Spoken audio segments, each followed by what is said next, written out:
Interesting व्यक्ति आता है चैप्टर 5 में, जिसका नाम है हनोक। 300 साल तक परमेश्वर के संग संग चला, क्योंकि वचन 24 कहता है हनोक परमेश्वर के साथ साथ चलता था, फिर वह लोप हो गया क्योंकि परमेश्वर ने उसे उठा लिया। वाह, हनोक उठा लिया गया। अद्भुत व्यक्ति, अद्भुत कैरेक्टर, और ऐसे टाइम पे पैदा हुआ है जब पृथ्वी पर पाप की इंतहा बढ़ गई थी। दूसरे शब्दों में पाप बेहद बढ़ चुका था। परमेश्वर मनुष्यों से इतना थक गया था या ऊब गया था कि उसने तौबा कर लिया। और उसके बीच में हनोक 65 साल की उम्र में, जब इसकी सब कुछ हो गए, बच्चे इनाल ये सब, लिखा है कि ये 300 साल तक, क्योंकि 365वें वर्ष में ये उठा लिया गया, तो मैंने इसको रखा है कि 300 साल तक ये परमेश्वर के साथ चला। और इन 365 सालों में, माफ करना, इन 300 सालों में आइए देखते हैं कि लेखक इब्रानियों की किताब का 90% या उससे भी ज्यादा मैं तो मानता हूं ये पौलुस ही होगा। लिखा है 11:5 में, बहुत ध्यान से सुनिएगा, विश्वास ही से हनोक उठा लिया गया, मृत्यु को ना देखे उसका पता नहीं मिला, क्योंकि परमेश्वर ने उसे उठा लिया था। उसके उठाए जाने से पहले, जरा शब्द को ध्यान देना, उसकी यह गवाही दी गई थी कि उसने परमेश्वर को प्रसन्न किया था।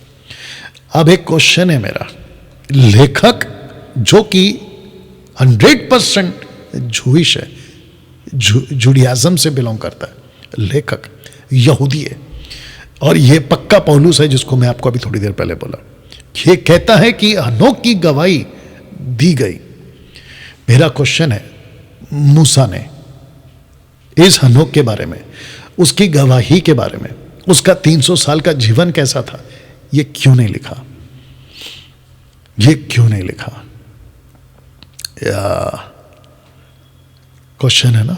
लेकिन जैसे पौलुस को पता था कि मूसा ने नहीं लिखा, जैसे झूठ को पता था, यहूदा को पता था कि मूसा ने नहीं लिखा, और उसकी कई वजह हो सकती है। जब हम ऊपर जाएंगे तो मूसा को प्रभु के द्वारा पूछेंगे कि भाई आपने क्यों नहीं लिखा, और उसके कई रीजन हो सकते हैं। लेकिन हनोक के बारे में उस वक्त और उसके बाद, और पौलुस, पतरस और झूठ यहूदा तक को, इन सबको पता था कि हनोक ने क्या क्या बोला है।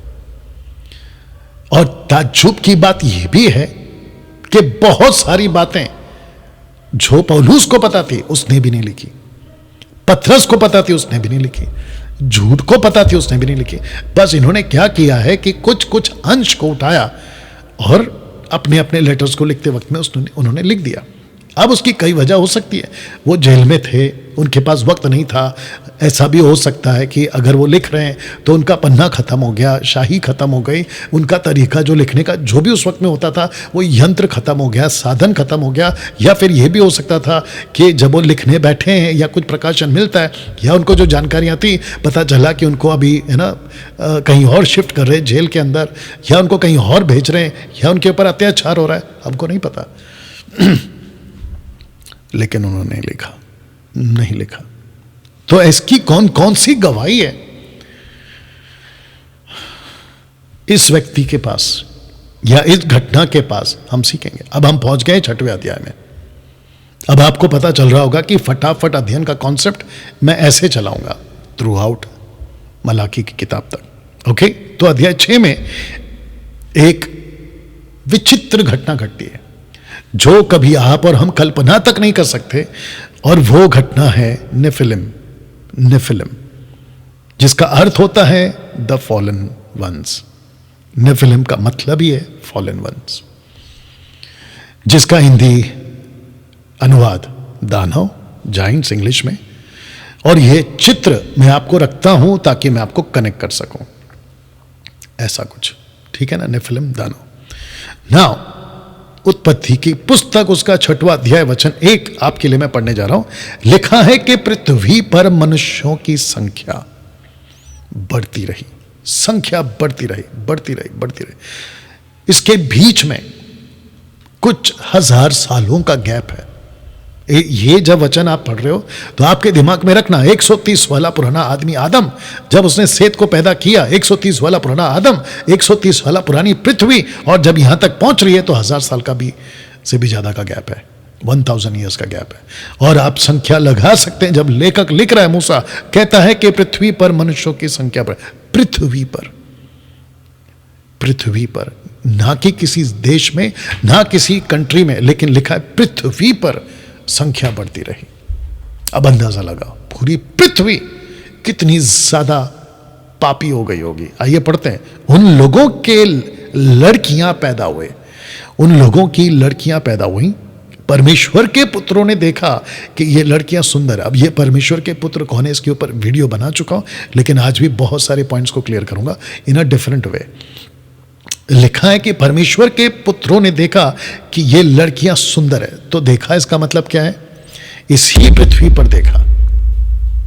ये परमेश्वर के पुत्रों ने, जो कि मैं अभी से बता देता हूं, फॉलन एंजल्स, नीचे गिराए गए स्वर्गदूत, दूसरे शब्दों में बिगड़े हुए स्वर्गदूत, करप्टेड एंजल्स। इसलिए परमेश्वर के पुत्रों ने अपनी इच्छा के अनुसार जिससे चाहा उसी से विवाह किया। तब यहोवा ने कहा, मनुष्य शरीर ही है, मैं सदा के लिए उनसे अपनी आत्मा को परेशान नहीं होने दूंगा। अब लिखा है कि विवाह किया, और फिर कहता है कि मनुष्य शरीर है और परमेश्वर का आत्मा परेशान नहीं होगा। इसके भी बीच में बहुत कुछ घटा है। मैं रखूंगा, मैं उन्हें 120 वर्ष का जीवन दूंगा। इसको कहते हैं कि 120 साल का रिपेंटेंस का दिन दूंगा। 120 वर्ष का मैं मौका दे रहा हूं, 120 साल का मौका दे रहा हूं। अगर इसमें बच सकते हो बचो। इन दिनों और बाद में भी, दो शब्द है, इन दिनों और बाद में भी, नेफिलिम लोग उस देश में रहते थे। ये प्रसिद्ध लोग थे। ये लोग प्राचीन काल से बहुत वीर थे। अगर आपको थोड़ा सा याद होगा, जो कि मैंने अभी यहां पे नहीं रखा, क्योंकि अगर मैं उन सबको रखता तो टीचिंग लंबी हो जाएगी, बहुत टाइम हो जाएगा। इसके लिए मैं आपको ऐसे ही बता देता हूं। लिखा है कि उन दिनों और बाद में भी, देन एंड आफ्टर। इसका मतलब क्या है कि ये सब के सब, इनमें से कुछ बंदी हो गए, जिसको मैं रखूंगा। पतरस कहता है, यहूदा कहता है, लेकिन कुछ को कत्ल कर दिया, खत्म कर दिया, माफ करना, कईयों का नाश हो गया, ठीक है ना, परमेश्वर के द्वारा।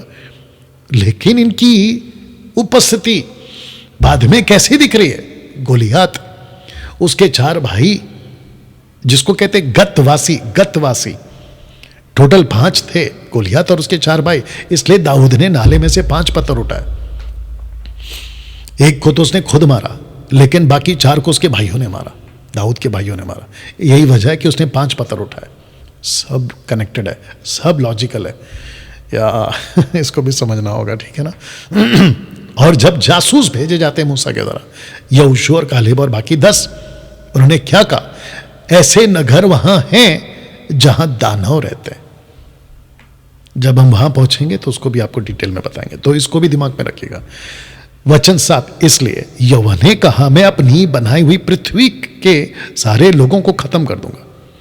मैं हर एक व्यक्ति, जरा शब्द को ध्यान देना, व्यक्ति, जानवर, पृथ्वी पर रहने वाले और हर जीव जंतु को खत्म करूंगा। मैं आकाश के पक्षियों को भी खत्म करूंगा। क्यों? क्योंकि मैं इस बात से दुखी हूं कि मैंने इन सब चीजों को बनाया। अब आप लोग सोच रहे होंगे, और खास करके आप विश्वासी लोग, कि मनुष्यों की गलती की है, मनुष्यों को मारो। जानवर, पक्षी, रेंगने वाले जंतु, कीड़े, सांप, ये इन सबको क्यों मारा आपने? आपको हनोक के नजरिए से बताऊंगा आगे, हनोक के नजरिए से, क्योंकि मनुष्यों ने इन सब चीजों का इस्तेमाल किया जादू टोना के लिए। और यह बात कौन कहता है? यह हनोक कहता है। यह आ गया हनोक। एक ऐसी पुस्तक है जिसको कहते हैं बाइबल की सेकेंड लास्ट बुक, प्रकाशित वाक्य की पहली की पुस्तक। उस पुस्तक में यूदा कहता है कि और हनोक ने भी, जो आदम से 7वीं पीढ़ी में था, उनके विषय में यह भविष्यवाणी की कि देखो प्रभु अपने लाखों पवित्रों के साथ आया। हनोक ने भविष्यवाणी की। तो मेरा क्वेश्चन है, हनोक ने जो भविष्यवाणी की, ये कहां लिखा है? बाइबल में तो नहीं मिलता। मूसा ने नहीं लिखा, पतरस ने नहीं लिखा, पौलुस ने नहीं लिखा, लेकिन यूदा को कैसे पता चला? तो उस वक्त के जूइश जो आज भी इस बात को मानते हैं। अच्छा, और एक बता देता हूं कि जो बाइबल अभी मेरे पास में है ना, इसमें 66 बुक है, 66 बुक, 66 पुस्तक। इस बाइबल को कहते हैं प्रोटेस्टेंट बाइबल। कैथलिक वालों के पास में कई पुस्तक हैं, इन पुस्तकों से, बाइबल की पुस्तकों से, यानी कि ये वाली उससे ज्यादा है, 14 के आसपास या उसके आसपास। उसको कहते हैं कैथलिक बाइबल। और फिर आती हैं बाकी यहूदियों की किताबें, और वो जो कॉन्सेप्ट मानते हैं। तो फिर डैनियल भाई, हम करें क्या? आपके दिमाग में एक बात, और इसको कहते हैं कि मिल्क ड्रिंकिंग क्रिश्चियन वाले ये नहीं समझे। इसलिए पौलुस क्या कहते हैं इब्रानियों 5:12 में, समय के हिसाब से तुम्हें गुरु हो जाना चाहिए। तो खास करके जो मेरी टीचिंग है, और मैं जब से देना शुरू किया हूं, और अभी जो मैं डीप में और जा रहा हूं, और मैं सबको बता दूं, मिल्क ड्रिंकिंग क्रिश्चियन वाले मेरे को नहीं समझ पाएंगे। मुझे समझने के लिए, और जो शिक्षा मैं देता हूं, जो कंटेंट मैं आप लोगों को देता हूं, उसको समझने के लिए आपको अपना IQ बढ़ाना पड़ेगा। आपको अपनी क्षमता समझने की उसको बढ़ानी होगी। और मुझे वही समझ सकता है जो बाइबल को भी समझता है, घटनाओं को भी समझता है, हिस्ट्री को भी समझता है। और अगर आप लोग अभी सुन रहे हैं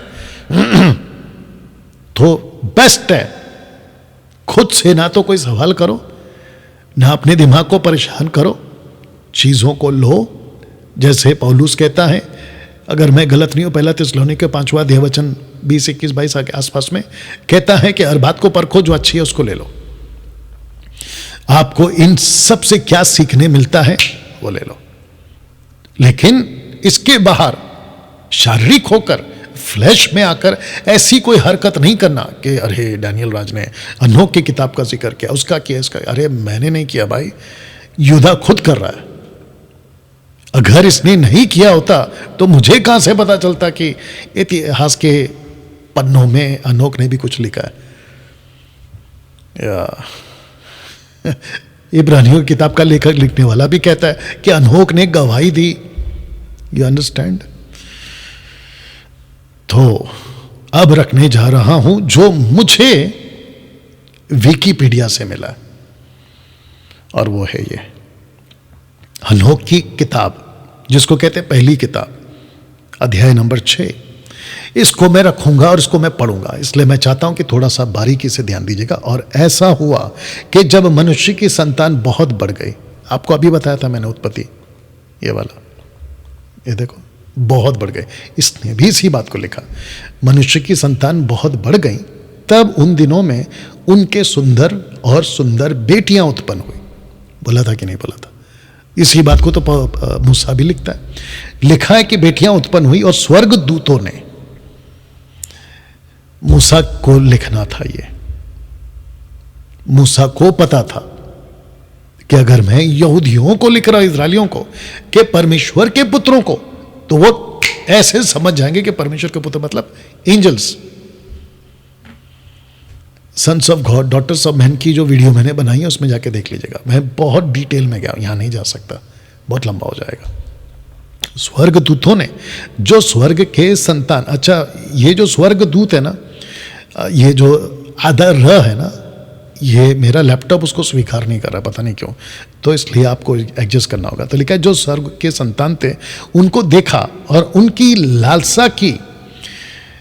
जानते हो ना 10 कमांडमेंट्स का, अगर मैं गलत नहीं हूं, आखिरी क्या है? दूसरों की चीजों पे लालच मत करो। लालसा, लालच, तो इन्होंने लालसा की, एक दूसरे से कहा, ये कितने हैं वो भी बताऊंगा। स्वर्गदूतों ने आपस में एक दूसरे से कहा, आओ हम मनुष्यों में से अपने लिए पत्नियां चुन लें। हनोक लिख रहा है, और हमारे लिए संतान उत्पन्न करें। और सेमजाज, ये एक स्वर्गदूत का नाम है, जो उनका नेता था, एक स्वर्गदूत जो उनका नेता था। एक कॉन्सेप्ट आपको और समझा देता हूँ, बीच में आ गया इसलिए बोल दे रहा, क्योंकि मैं बहुत स्टडी कर रहा हूँ इन दिनों में और मेरा जो दिमाग है उसके आसपास ही घूमते रहता है। आपको एक बात बताऊं, युधा जब अपनी पहली किताब को लिख रहा है ना, तो लिखते लिखते उसने एक बात लिखी। क्या लिखी आइए बताते हैं। कहता है, किधर गया,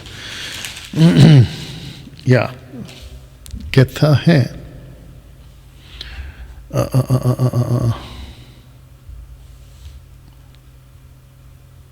ओके, इसको पढ़ते हैं वचन 8 से। झूठ चैप्टर 1 वर्स 8। इसी रीति से ये स्वप्नदर्शी भी अपने अपने शरीर को अशुद्ध करते और प्रभुता को तुच्छ जानते, प्रभुता को तुच्छ जानते, ऊंचे पद वालों को बुरा भला कहते हैं। परंतु प्रधान स्वर्गदूत मिकाएल, आर्कएंजल मिकाएल ने जब शैतान से मूसा के विषय, शाहू के विषय में वाद विवाद किया, तो उसको बुरा भला कह के दोष लगाने का साहस ना किया, पर यह कहा। आपको समझना होगा कि जो लूसीफर था मिकाएल से भी ऊपर था। तो एक लीडरशिप का, अथॉरिटीशिप का एक लेवल है परमेश्वर के पास में। कौन सा एंजल बड़ा है, फिर कौन सा एंजल छोटा है, फिर उसके नीचे कौन सा एंजल है, और जो नॉर्मल एंजल्स हैं, या इन सब का लेवल है। तो लिखा है कि और सेमजाज जो उनका नेता था, ये अनूक को पता चला कि एक ऐसा स्वर्गदूत पृथ्वी पर है जो उनका नेता था, जो उनका नेता था। ना उनसे कहा मुझे डर है। ओके, नेता ने उनसे कहा मुझे डर, ये विकिपीडिया से लिया हुआ कॉपी पेस्ट है ये, ठीक है ना। मुझे डर है कि तुम वास्तव में इस काम को करने के लिए सहमत नहीं होंगे। इसका मतलब क्या है कि एक स्वर्गदूत कह रहा है कि तुम जो ये करने वाले हो, तुम ये करना नहीं चाहोगे, ये गलत है। दूसरे शब्दों में परमेश्वर ने जब स्वर्गदूतों को बनाया तो उनको फ्री विल दिया। अक्सर लोग पूछते हैं, जब परमेश्वर को पता था लूसीफर गलती करने वाला है तो उसको क्यों बनाया, वो ऐसी हरकत करने वाला तो उसको बनाया क्यों? तो आपको ये समझना जरूरी है। जहां तक हमको पता चला है और जहां तक मेरी स्टडी के हिसाब से मैंने एनालाइज किया है, आकलन किया है, कि परमेश्वर ने कभी किसी को रोबोट नहीं बनाया, उनको फ्री विल दिया, स्वयं इच्छा, और जिसके चलते इनको छूट थी, हम जो चाहे कर सकते हैं। और लूसीफर को भी मैं जब आपको स्टडी दे रहा था एंजल्स के बारे में, उसको भी फ्री विल था। वो चाहे अपने अंदर घमंड लाए या उसको दबा के रखे, वो गुस्सा लाए या दबा के रखे, आउट ऑफ कंट्रोल हो या दबा के रखे, ये उसका चॉइस था। जैसे आदम को भी चॉइस दिया था, ये फल नहीं खाना, दैट्स इट, ये चॉइस है। परमेश्वर ने उसके पैर को बांध के नहीं रखा था कोई पेड़ के साथ में कि खबरदार उधर गया, तो ऐसा नहीं किया था। या इसको समझना होगा। तो कहाँ गया, मुझे डर है कि तुम वास्तव में इस काम को करने के लिए सहमत नहीं होंगे और मुझे अकेले ही एक बड़े पाप का दंड भुगतना होगा। यह अच्छा एंजल था और उन सब ने उसे उत्तर दिया और कहा, हम सब शपथ खाएं, इसको छोड़ दो। ये जो एंजल है ना सेमजास, इसको छोड़ दो। आपस में स्वर्गदूतों ने कहा कि आओ हम शपथ खाएं और एक दूसरे को दोष दें, एक दूसरे को दोष दें, इस व्यक्ति को ना छोड़ें, परंतु इस युक्ति को ना छोड़ें, इनफैक्ट माफ करना, इस युक्ति को ना छोड़ें जो उन्होंने बनाई थी, परंतु यही काम करें। फिर उन सब ने, अब जरा ध्यान से सुनना, एक साथ शपथ खाई और उस पर परस्पर दोष लगाकर अपने आप को बांध लिया और वे सब मिलकर 200 थे। तो ऊपर जो सेमजेज है ना, उसको छोड़कर ये 200 थे, पढ़ने के हिसाब से बात कर रहा हूं। ये 200 थे जो जरहेट के दिनों में हेमरोन पर्वत के शिखर पर उतरे और उन्होंने उससे आपको बांध लिया। अब जरा ध्यान से सुनना, बांध लिया था, और ये उनके नेताओं के नाम है। समलाजस उनके नेता, अब मैंने आपको बताया ना, सबका अपना अपना नेता है। अरकुलबा, रमहील, कोकबल, तमलेल, रमलेल, दानियल, ऐसे करके आपको ये सारे के सारे स्वर्गदूतों के नाम मिल जाएंगे।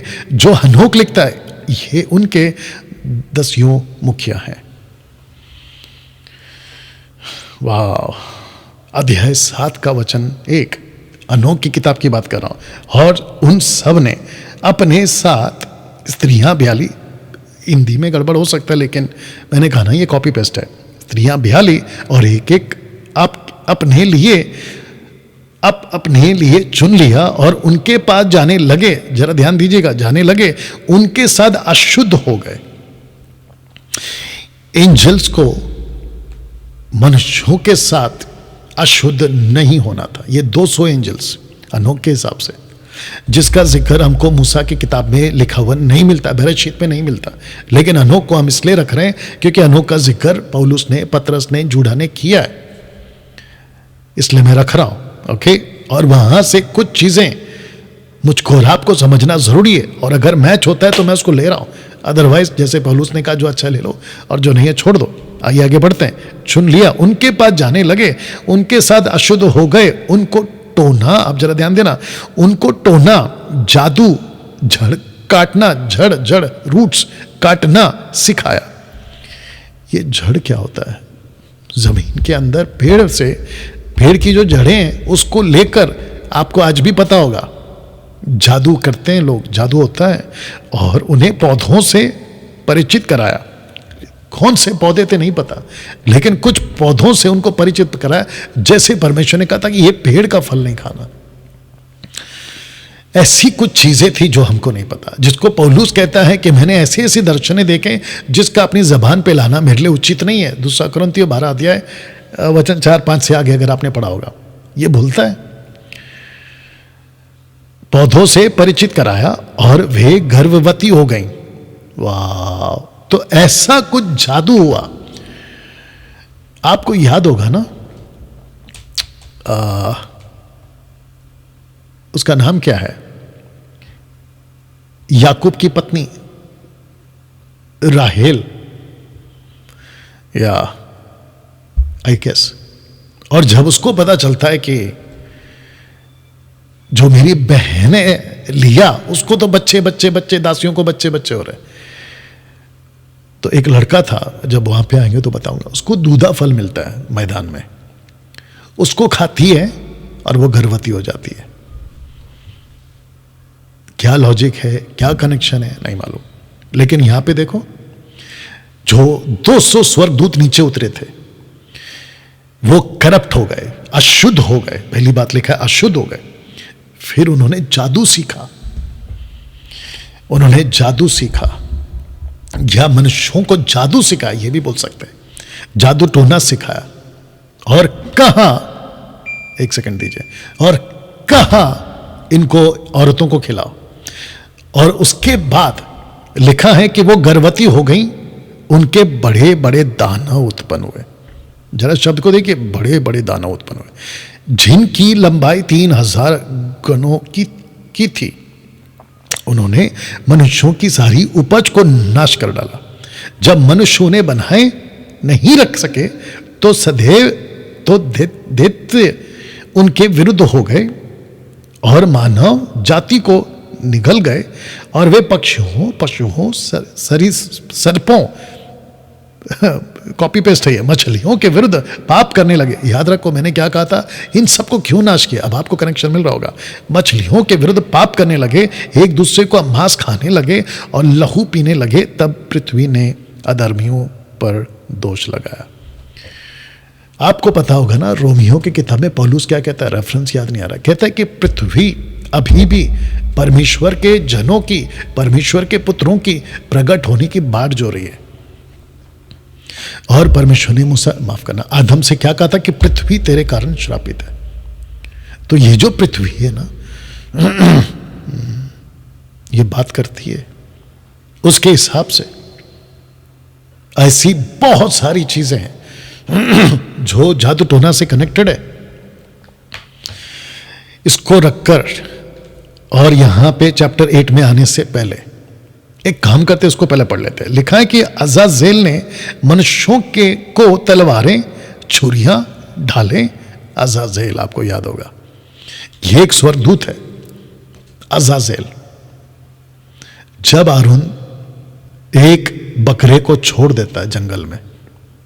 जब वहां पे आएंगे तो कनेक्शन दूंगा, लेकिन उसका कनेक्शन यीशु से, यह भी आपको अभी बता देता हूं।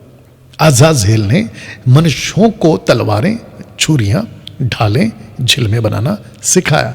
उन्हें पृथ्वी की छत्तुएं उनको बनाने की कला और कंगन और आभूषण, सुरमा का उपयोग और सुशोभित करना सिखाया।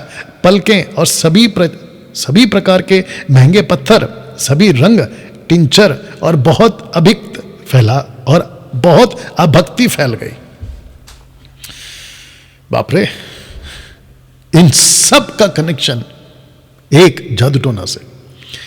और साथ ही साथ ये जो बच्चे पैदा होते थे, दानव, नेफिलिम्स, ये वहां की जो लोकल लोग थे, जनता थी, मनुष्य, उन लोगों को करप्ट करते जा रहे थे। जब उनको पता चला कि अब ये हमारे वश में नहीं है, वो सरेंडर हो गए। कौन सरेंडर हो गए? मनुष्य के सारे, पृथ्वी के मनुष्य इन लोगों के हाथ में सरेंडर हो गए। जैसे निनवे में योना को भेजा था, 1,20,000, उनको बोला रिपेंट करो, उन्होंने रिपेंट किया, देश बच गया। वाह! लिखा है कि अभक्ति फैल गई। ये सब कौन लिख रहा है? हनोक लिख रहा है। अब सुनिए, और उन्होंने व्यभिचार किया और वे भटक गए, अपने सब चाल चलन से भ्रष्ट हो गए। सेम सास ने जादू टोना और जड़ कटाता सिखाया। अमरोस ने जादू टोना सुलझाना सिखाया। बर्किलेस ने ज्योतिष सिखाया। देखो, शमसेस ने जादू टोना और जड़ काटना सिखाया। शमसेस जिसने ये कहा था कि मैं तुम्हारे साथ में यह नहीं कर सकता, ये गलत है, लेकिन उसको देखो यहां पे क्या करा, सरेंडर। इसलिए जीसस ने क्या बोला मत्ती 24:24 में, यहां तक कि चुने हुए भी बरमाए जाएंगे, even the elected one will be deceived. बोला कि नहीं बोला? इसको रखकर जो मैं बात बोलने वाला था अभी से बोल देता हूं, क्योंकि वो अंदर से ऐसा उभल रहा है। ऐसे किसी मैन ऑफ गॉड को फॉलो नहीं करना जिसका फोकस सिर्फ चमत्कार चमत्कार चमत्कार चमत्कार चमत्कार है। कभी फॉलो नहीं करना। डैनियल भाई, क्या आप चमत्कार के खिलाफ हैं? बिल्कुल नहीं। क्या यीशु चमत्कार करते थे? करते थे। क्या मानते हैं? मानता हूं। क्या यीशु आज भी चमत्कार करते हैं? क्या मानते हैं? बिल्कुल मानता हूं। क्या वो आज भी कर सकते हैं? कर सकते हैं। क्या आपके और मेरे द्वारा कर सकते हैं? बिल्कुल कर सकते हैं। लेकिन किसी भी चमत्कार को, किसी भी अलौकिक शक्ति को, किसी भी भविष्यवाणी को, या किसी भी दर्शन, स्वप्न, ऐसी किसी भी एक्टिविटीज को अगर वचन से मैच नहीं हो रहा है, और ऐसी एक्टिविटीज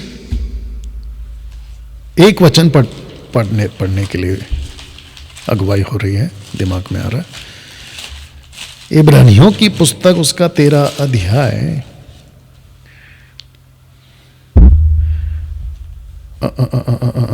हाँ, इब्रानियों की पुस्तक उसका 13 अध्याय वचन 9। एक काम करते 7 से पढ़ते हैं। लिखा है कि जो तुम्हारे अगुवे थे, जिन्होंने तुम्हें परमेश्वर का वचन सुनाया, स्मरण रखो, ध्यान से उनके चाल चलन का अंत देखकर उनके विश्वास का अनुकरण करो। इसका मतलब क्या है कि जो तुम्हारे अगुवे, आजकल जो so called apostle, profit, mega church, बड़ी बड़ी सभाएं, उन सबको कहता है कि ध्यान से उनका चाल चलन देखो, ध्यान से उनका चाल चलन देखो। मैं पढ़ रहा हूं इब्रानियों 13 का 7, ओके, हिब्रू 13:7। उनका चाल चलन का अंत देखकर उनके विश्वास का अनुकरण करो। अब वचन 8, यीशु मसीह कल आज युगानुयुग एक सा है। वचन 9, नाना प्रकार के आप विचित्र उपदेशों से ना बरमाए जाओ। इसको कहते हैं कि नाना प्रकार के विचित्र उपदेशों से ना बरमाए जाओ, क्योंकि मन का अनुग्रह से दृढ़ रहना भला है, ना कि उस खाने की वस्तुओं से। ओके, नाना प्रकार की, जिसको कहते हैं विंड डॉक्ट्रिन्स, कहीं से अचानक से कुछ भी आ जाता है। कुछ पंजाब के आजकल पता नहीं क्या चल रहा है पंजाब में, बहुत बच के रहो पंजाब वालों, बहुत गड़बड़ चल रहा है। अच्छा, वो कहते हैं कि मैं ये मिठाई के ऊपर प्रार्थना कर रहा हूं, एक है आदमी, नाम तो लेता नहीं हूं मैं जब तक वो मुझे नहीं छेड़ते। कहते हैं कि ये मिठाई परमेश्वर ने मुझे दर्शन दिया है, इस मिठाई के ऊपर अपोस्तल जी ने प्रार्थना किया है, जो जो इस मिठाई को खाएगा वो गर्भवती हो जाएंगे, महिलाएं गर्भवती हो जाएगी जिनको बच्चे नहीं हो रहे। वाह बेटा, ऐसा बहुत कुछ है जो चल रहा है। You have to be very careful. तो लिखा है कि समझेज जादू टोना सिखाने लगा, और किसने क्या क्या सिखाया इन सब का जिक्र आपको मिलेगा। बराकिज़ील ने ज्योतिष सिखाया, कोकाबेल ने नक्षत्रों का ज्ञान दिया, इजहेकील ने बादलों का ज्ञान दिया, अराकील ने पृथ्वी के संकेत बताए, शमासील ने सूर्य के संकेत दिखाए, सरियल ने सिखाया चंद्रमा का मार्ग। और जैसे ही मनुष्य नष्ट हुए वे चिल्लाए और उनकी पुकार स्वर्ग तक पहुंच गए। मतलब मनुष्य इतना दुखी हो गए कि उन्होंने फिर परमेश्वर की दुहाई देना शुरू किया। वाह! तो सृष्टि की पूजा मत करो, मैंने चैप्टर 3 में बोला था, सृष्टि की पूजा मत करो। बोला था कि नहीं बोला था? और ये सब कहां से आता है? देखो कहां से आ रहा है। ये इनके बोए हुए बीज हैं। आज भी ऊपर अंधकार की जो ताकतें हैं ना, वो आपसे ये करवाती हैं, पत्थर को पूजो, सृष्टि को पूजो, जानवर को पूजो, नक्षत्रों को पूजो, सूरज को पूजो, चांद को पूजो, तारों को पूजो, मनुष्यों को पूजो। रोमियो की किताब उसका पहला अध्याय वचन 17-18 में प्रभु कहता है कि मैं थक गया हूं तुम लोगों को, इसलिए मैं तुमको तुम्हारे हाल पे छोड़ दिया हूं। अब पौलुस ने शायद ऐसी कोई घटना का जिक्र किया होगा रोमियो 1 का, अगर आपने पढ़ा होगा 17 से आगे, रोमन चैप्टर 1 का 17 से आगे। हाँ, कुछ ऐसी घटनाएं मूसा लिखते हैं। कहां लिखते हैं? डिटरनॉमी चैप्टर 18 वर्स 9, व्यवस्था विवरण 18 का 9। और जितने अभी देख रहे हैं मेरे साथ बने रहो, क्योंकि बहुत कुछ आपको यहां पे मिलने जा रहा है।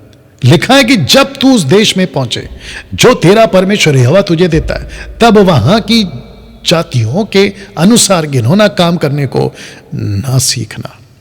यहां पे क्या होता था? सिखाया जाता था। यहां पे परमेश्वर भवन क्या कर रहा है अपने लोगों को, जो कि वन नेशन कॉन्सेप्ट है, होली नेशन, उनको कह रहा है कि तुम उनके जैसा नहीं सीखना। और यही वजह है कि राजा स्टीफन को हमने एमएमबी से निकाला, क्योंकि वो कहता है कि मूर्ति के आगे अर्पण की हवा चीज को खा सकते हैं, जबकि परमेश्वर का दास पौलुस कहता है कि वो अर्पण दुष्ट आत्माओं के लिए किया जाता है।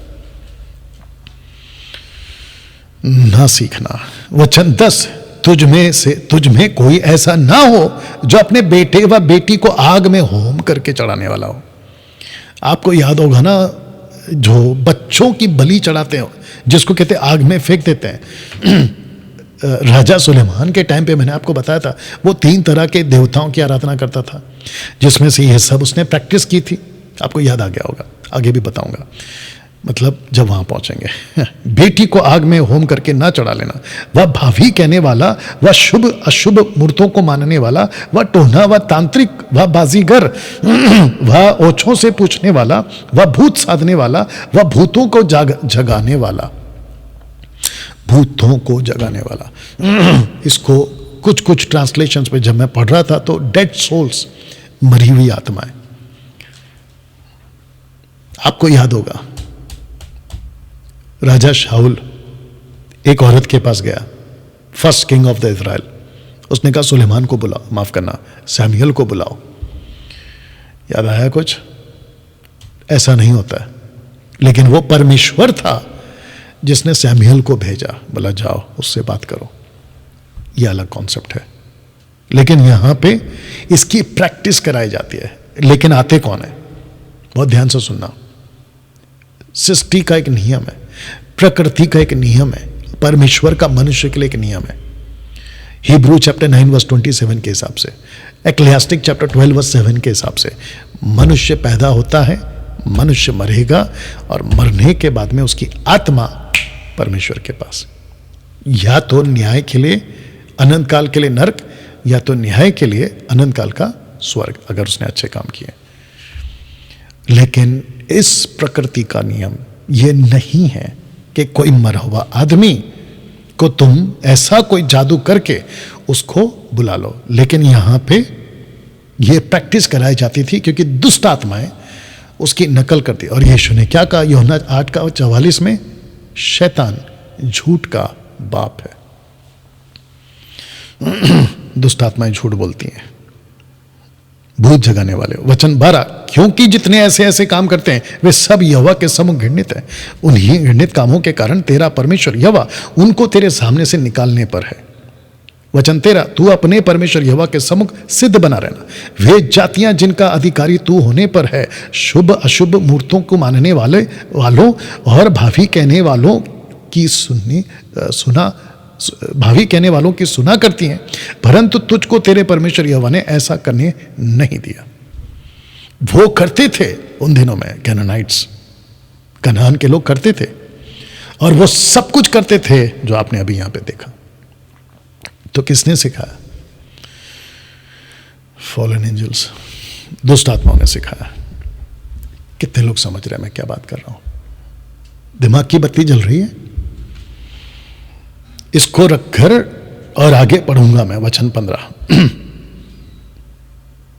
आपको कभी किसी वास्तुशास्त्र, सुपरस्टिशियस, ये कलर वो कलर, ऐसा वैसा आपको नहीं मानना है, क्योंकि वचन 15 कहता है कि तेरा परमेश्वर यहोवा तेरे मध्य में, तेरा परमेश्वर यहोवा तेरे मध्य से, अर्थात तेरे भाइयों में से मेरे समान, क्योंकि परमेश्वर मूसा से बात कर रहा, मूसा इस्राएलियों से बात कर रहा, मेरे समान एक नबी को उत्पन्न करेगा, तू उसकी सुनना। और जब यीशु का रूपांतर हुआ, एक तरफ मूसा एक तरफ एलिया, ऊपर से आकाशवाणी क्या हुई? इसकी सुनना। मुसलमानों को अभी तक ये नहीं समझ में आ रहा है कि ये नबी है कौन। लिखा है कि तेरे भाइयों के बीच में, तो इसका मतलब मूसा कौन था? यहूदी। यीशु कौन था? यहूदी। यही तो लिखा है पौलुस ने गलतियों की पुस्तक में कि वो व्यवस्था के दायरे में पैदा हुआ, अंडर लॉ। यीशु व्यवस्था के दायरे में पैदा हुआ।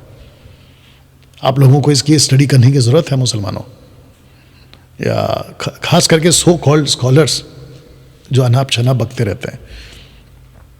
लिखा है कि तू उनकी सुनना, यानी कि यीशु आएगा और यीशु सिखाएगा आप लोगों को और हम लोगों को कि सही क्या है, और जिसके चलते यीशु ने सिखाया।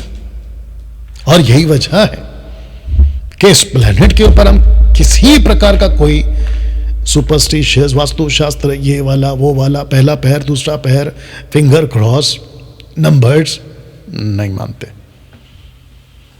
लिखा है कि उसने हमें स्वतंत्र किया है और हमें स्वतंत्रता में चलना है।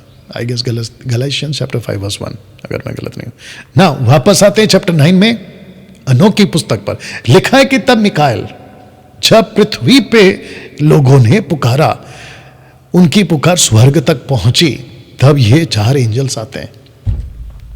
लिखा है कि लिखा है कि मिकाएल, उरियल, रफेल, गैब्रियल। याद है कि नहीं? एपिसोड नंबर 3 में बताया था। टॉप पे कौन था? लूसीफर। आपने एक और चीज नोट किया होगा, सबके नाम के आगे मिकाएल, उरियल, रफेल, गैब्रियल, सबके नाम के अंत में एल आता है। एलोहिम, जो कि परमेश्वर से कनेक्टेड है या परमेश्वर के लिए है, ये भी बोल सकते हैं। लिखा है कि गैब्रियल ने स्वर्ग से नीचे दृष्टि करके देखा, अब इसको सुनिएगा, और पृथ्वी पर बहुत खून बहाया जा रहा है। एक एक शब्द को ध्यान देना। लिखा है कि पृथ्वी पर, ऐसा नहीं लिखा है कि कोई गांव में या देश में, नहीं, लिखा है पृथ्वी पर बहुत खून बहाया जा रहा है। इसको ऐसे बोल सकते हैं कि पृथ्वी के उस वक्त में जितनी भी पॉपुलेशन थे, उन सभी देशों में, उन सभी बॉर्डर्स में, उन सभी जगहों पर लिखा है कि बहुत खून बहाया जा रहा था। और पृथ्वी पर सारा अधर्म हो रहा है, पृथ्वी पर सारा अधर्म हो रहा है। ये अलग हिंदी है इसलिए मैंने ले लिया, सिर्फ कॉपी पेस्ट किया। और वे एक दूसरे से कहने लगे, पृथ्वी पर कोई बसाने वाला ना रहा। बसने वाला ना रहा, मतलब अभी किसी को चांस नहीं दे सकते। उनके रोने की आवाज स्वर्ग के फाटकों तक चिल्लाती है, और अब हे स्वर्ग के पवित्रों, मनुष्यों के प्राण तुम में से ये कहकर कहते हैं कि हमारा मुकदमा परम प्रधान के सामने ले आओ। आपको याद होगा कि ये लैंग्वेज ऐसा मूसा भी कहते थे। इजरायलियों की पुकार मुझ तक पहुंच गया, परमेश्वर खुद कहता था मूसा से कि मेरे उनकी जो चिल्लाहट है वो मेरे कानों में पहुंच रही है। स्वर्गदूत नीचे आते हैं, उसका नाम क्या है, एक्ट चैप्टर 10 में निकोदेमुस नहीं, उसका नाम क्या है, बड़ी स्टडी हो रही है नहीं आजकल। एक्ट चैप्टर 10 में कॉर्नेलियस, स्वर्गदूत आकर क्या कहता है कि तेरी प्रार्थना परमेश्वर के पास पहुंच गई है। याद आया कुछ? कॉर्नेलियस, हाँ कॉर्नेलियस, एक्ट चैप्टर 10 1 से देख लेना। तो लिखा है कि सामने ले आओ, और उन्होंने युगों के, बहुत ध्यान से, उन्होंने युगों के प्रभु से, युगों के सनातन, इसको भी पता था सनातन कौन है, सनातन परमेश्वर कौन है। लिखा है कि उन्होंने युगों के प्रभु से कहा, प्रभुओं के प्रभु, वाह, यीशु प्रभुओं के प्रभु और परमेश्वर, देवताओं के राजा, राजाओं के राजा और युगों के ईश्वर, आपकी महिमा का सिंहासन युगों की सभा पीढ़ियों के लिए खड़ा है, और आपका नाम सभी युगों के लिए पवित्र और गौरवशाली और धन्य है। तू ही ने सब कुछ बनाया, तू ही सब वस्तुओं पर सामर्थ्य रखता है। सब वस्तुएं तेरे सामने नंगी और खुली हैं, मतलब मेरा उठना बैठना आना जाना। मैं अगर, दाऊद कहता ना, मैं अगर कहीं पे भी छुप जाऊं तो तू मुझे वहां देख सकता है, और तू सब वस्तुएं देखता, और कोई भी वस्तु तुझसे छिप नहीं सकती। तू देख रहा है कि अज़ाज़ेल ने क्या किया, तू देख रहा है कि अज़ाज़ेल ने क्या किया है, जिसने पृथ्वी पर सभी अधर्म सिखाए। और अब इसको सुनो, जिससे तूने अपने सहयोगियों पर शासन करने का अधिकार दिया है, और वे पृथ्वी पर मनुष्यों की बेटियों के पास गए और वे स्त्रियों के साथ सोए। बहुत ध्यान से सुनना, उन्होंने शारीरिक संबंध बनाया। लिखा है, हनोक कहता है, उसको जो प्रकाशन मिला, कहता है कि स्त्रियों के साथ सोए, फिजिकल रिलेशनशिप, और अपने आप को अशुद्ध किया। किसने? स्वर्गदूतों ने, जिनको आपने अधिकार दिया था। 200 स्वर्गदूत, याद आ गया होगा आपको। अज़ाज़ेल अलग उनका लीडर है, और उन पर सब प्रकार के पाप प्रकट किए, और स्त्रियों के पास दानव पैदा हुए, स्त्रियों के पास दानव पैदा हुए, और इस प्रकार सारी पृथ्वी खूनी और अधर्म से भर गई है। और अब देखो, जो मर गए उनके प्राण स्वर्ग के फाटकों पर रो रहे हैं, और उनका विलाप बढ़ गया है, और उन अधर्म के कामों के कारण जो पृथ्वी पर किए गए हैं बंद नहीं हो सकते। और तू सब बातें उनकी घटित होने से पहले से जानता है। तू उन बातों को देखता है, और तूने उन्हें सहता है, और तू हमसे इन्हें कहता है कि हमें इनके विषय में क्या कर। तू हमसे नहीं कहता कि हमें इनके विषय में क्या करना चाहिए। और ये बात आपको मैं बता चुका हूं कि परमेश्वर पछता रहा था मनुष्य को बनाकर। ये चैप्टर 10 लास्ट है, इसको भी पढ़ेंगे। लिखा है कि तब परम प्रधान पवित्र और महान ने कहा, क्या कहा सुनते हैं? उरियेल को लेमेक के पुत्र के पास जा। उरियेल से कहा। ये उरियेल कौन है? द बुक ऑफ जशर, उसको जब मैं रखूंगा, अगर वो आता है कॉन्टेक्स्ट में, ये वही उरियेल है जिसने आदम और हव्वा को निकाला और पहरा देने के लिए बगीचे के ज्वालामय तलवार लेकर चारों तरफ घूमता था। ये वही उरियेल है। को लेमेक के पुत्र, लेमेक का पुत्र कौन है? नूहा। लेमेक के पुत्र के पास जा, भेजा, और उससे कहा, नूह के पास जा और मेरे नाम से उससे कहा, अपने आप को छिपा ले, अपने आप को छिपा ले। कहां छिपा ले? आगे रखूंगा। अपने आप को छिपा ले, और उन पर उस अंध का प्रकट करो जो निकट है, कि सारी पृथ्वी नाश हो जाएगी, और सारी पृथ्वी पर जल प्रलय आने पर है। जल प्रलय, यही बात मूसा भी लिखता है। और उस सब को माफ करना जो उस पर हैं नाश कर डालेगा, और अब उसे आज्ञा दे कि वह बच निकले और उसका वंश जगत की पीढ़ी पीढ़ी के लिए बचा रहे। आपको याद होगा ना, टोटल 8 प्राणी जिसका जिक्र पतरस भी करता है, बच निकले। कहां गया? हाँ, और फिर यहोवा ने रफेल से कहा, अजाजेल के हाथ पांव बांध। रफेल से कहा कि अजाजेल के हाथ पांव बांध, उसे अंधियारे में डाल दे, मैं इसको रखूंगा। और राहुदुहल के जंगल में एक द्वार बना, माफ करना, उसे उसमें डाल दे, और उस पर उबड़ खाबड़ और दांतेदार चट्टान रख दो, और अंधियारे में ढांप दो, और सर्वदा वहीं रहे। उसका मुंह ढांप दे कि वह उजाला ना देख सके, और बड़े न्याय के दिन उसे आग में डाल दिया जाएगा। यह कौन सा है? प्रकाशित वाक्य 20-21 अध्याय। उस दिन उसको डाल दिया जाएगा, जिसको कहते हैं टाटरस। याद आया आपको? पैराडाइज टाटरस, हाँ, हेडी, या। और पृथ्वी कहां गया? न्याय के दिन उसको आग में डाल दिया जाएगा, और उस पृथ्वी को जिसे स्वर्गदूतों ने भ्रष्ट किया है, चंगा करो, पृथ्वी को चंगा करो, और पृथ्वी को चंगा होने का प्रचार करो। इसको कहते हैं, ये एक प्रकार का लैंग्वेज है कि इनको मौका दो, 120 दिन का मौका दो। लिखा है कि उनको चंगा होने का प्रचार करो, कि वे विधि को चंगा करें। नूह को क्या कहता है पतरस 2 पीटर चैप्टर 2:5 में, कि नूह जो था वो प्रचारक था, धर्म का प्रचारक था। विधि को चंगा करे, और मनुष्य की सारी संतान उन सब गुप्त बातों के द्वारा नष्ट ना हो जाए जिन्हें पैरुओं ने नष्ट किया है। ये 200 पैरुओं की बात हो रही है। और सिखाया, और बेटों और सारी पृथ्वी और उनके कामों के कारण जो अजाजेल ने सिखाए हैं थे भ्रष्ट हो गए हैं। सब पाप उसी को बताओ। और जिब्राइल से प्रभु ने कहा, कमीनों और दुष्टों और व्यभिचारियों के बच्चों के खिलाफ आगे बढ़। तो यहां चारों के चारों स्वर्गदूत का जिक्र हो रहा है। मैं फिर से पढ़ता हूं, कमीनों और दुष्टों व्यभिचारियों के बच्चों के खिलाफ आगे बढ़े, और पुरुषों के बच्चों से व्यभिचार के बच्चों और पहरेदारों के बच्चों, पहरेदारों के बच्चों, 200 स्वर्गदूत की बात हो रही है। पहरेदारों के बच्चों के खिलाफ आगे किधर गया? पहरेदारों के बच्चों को नष्ट करे और उन्हें बाहर जाने के लिए प्रेरित करे, भेजे, और वे एक दूसरे के विरुद्ध हो गए, एक दूसरे को युद्ध में नष्ट कर डाले, क्योंकि उन्हें अधिक दिन ना रहेंगे। और जो कुछ वे अर्थात उनके पुरखा तुझसे मांगेंगे, वो उनके बदले में उनके पुरखाओं को पूरा ना किया जाएगा, क्योंकि वे अनंत जीवन जीने की आशा रखते थे। कौन? ये 200 एंजल्स।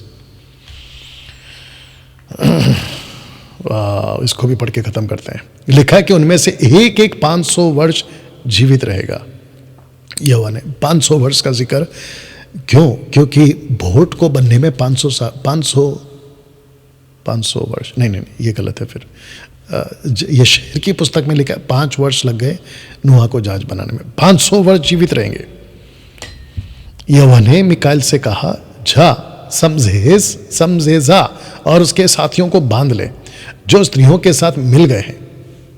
समझेजा याद आया कुछ? ये पहले मना कर रहा था, नहीं करना है, ये गलत है, परमेश्वर के नजर में गलत है, लेकिन देखो मिल गया हो। लिखा है कि समझेज और उसके साथियों को बांध ले जो स्त्रियों के साथ मिल गए और उनके द्वारा अपनी सारी अशुद्धता करके अशुद्ध हो गए। और जब उनके बेटे एक दूसरे को मार डालें, उन्होंने अपने प्रियजनों का विनाश देखा हो तो उन्हें 70 पीढ़ियों तक पृथ्वी की घाटियों में बांधे रखे। उनके न्याय के दिन तक, उनके समापन तक अर्थात न्याय के दिन तक हमेशा हमेशा के लिए खत्म हो गए हैं। उन दिनों में आग के अथाह कुंड में पहुंचाए जाएंगे। अथाह कुंड याद आ गया आपको? यातना और बंदीगृह में डाल दिए जाएंगे, जिससे वे सर्वदा के लिए कैद किए जाएंगे। और जो कोई भी दोषी ठहराया जाएगा नष्ट कर दिया जाएगा, वह अब से अंत तक उनके साथ बंधा रहेगा। पीढ़ियों और दुष्टों और पैरों के संतान की सब आत्माओं को नाश करो, क्योंकि उन्होंने मनुष्य जाति पर अन्याय किया है। पृथ्वी पर सबसे अधर्म का नाश करो और हर बुरे काम का अंत हो।